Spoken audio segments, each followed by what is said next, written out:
Hello everyone, and welcome back to another video.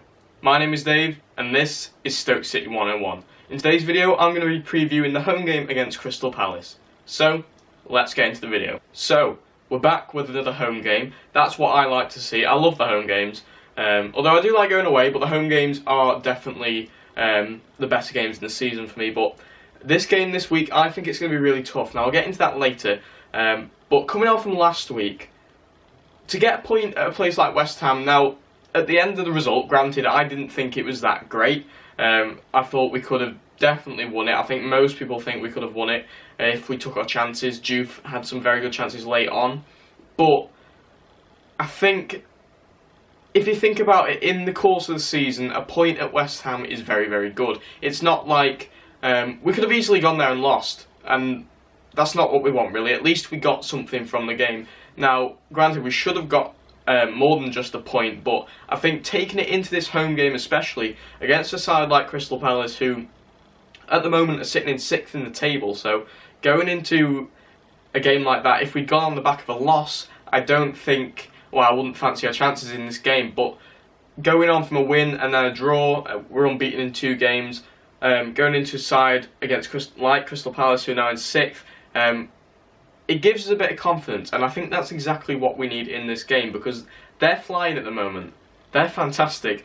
They haven't lost once in 3 games, I think it is now.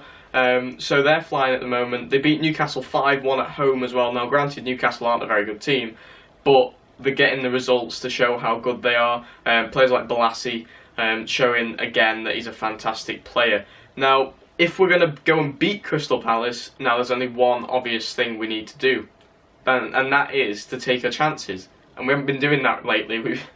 We've been creating all these chances, and it's fantastic. I love to see the build-up play. We're playing very nice football.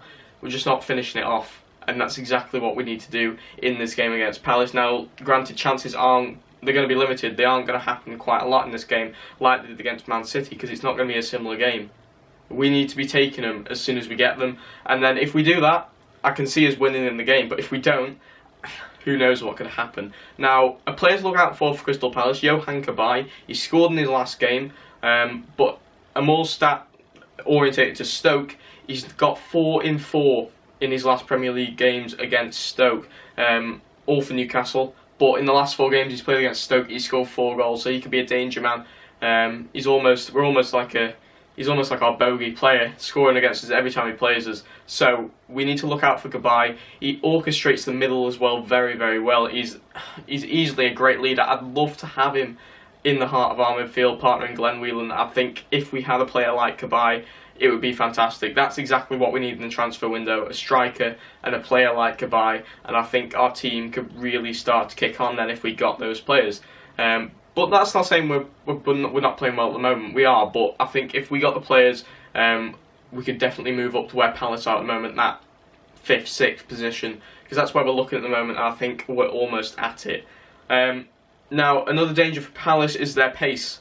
I mean, everybody knows about their pace. They've got Balassi and Zaha operating the wings, with Cabaye in the middle, who sprays balls out to them very, very easily in the game, all throughout the game. So they're going to be having a lot of the ball if Cabaye can get the ball to them, and they're going to create a lot of danger, and probably goals, because that's what they've been doing all season. So we've got to try and stop them, and I think our full-backs will be able to deal with them. Johnson and Peters, they're playing extremely well this season, so they should be able to deal with them.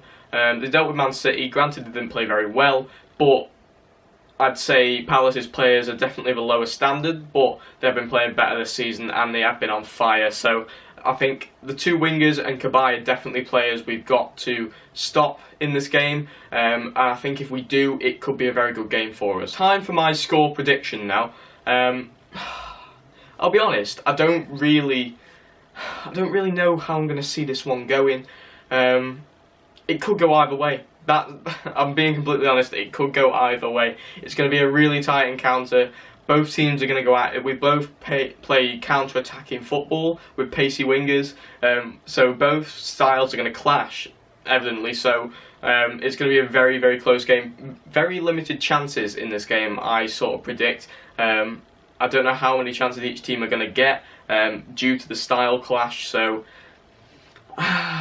I'm going to see it going either way, 1-0 either way. I'd like it, obviously, to be a 1-0 to Stoke. I think if we can stop the wingers, like I said before, we can stop the goals going in, and our defence can pick up another clean sheet, especially with Butland in goal, because I don't see the ball going past him ever.